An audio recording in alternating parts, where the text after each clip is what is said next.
محترمه زه د برېښنا ریاست تعریف شوی یم چې ما ته بیټ ډېر راغلی دی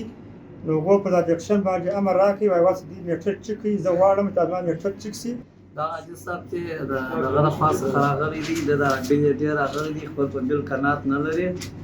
نو اوس موږ مربوطه میټر خان صاحب ورسره استوو چې د ده ځای د نږدې څخه وګوري نو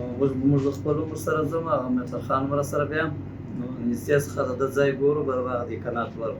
موږ خو عاجز صاحب اوس ډیکشن ته راغلی وو هغه بل چې ډېر راغلی وو د خپل په بل یې قناعت نه درلودی نو زه خپل هم دا امر سره رالم هغه مربوطه میټر خان مې هم راوستی میټر مې ځای د په حضور کې وکتئ چې امپیر هم سم دی او کوم مشکل نه لري نو هغه نورې خبرې به دوی خپله د سره وکړي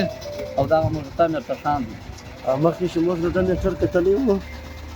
پر 15,209 تقریبا د ده څخه اوس د 643 کیلو واټه نور ګرځېدلی دی. دا د ده د میټر درجه دا موږ ټیک مارک ولی چې چا چې درجه ډېره وي موږ ټیک مارک وهو د ټیک مارک ووایي نو د ده میټر 643 کیلو واټه نور هم ګرځېدلی دی. نو دغه میټر خان و دا حق موږ سره راغله موږ میټر یې را چک کړي را ویې کتې ما چې وویل چې عاجز صاحب د غونډ مصرف کړی دي او زه په دا باندې قناعت لرم چې موږ ډول مصرف کړی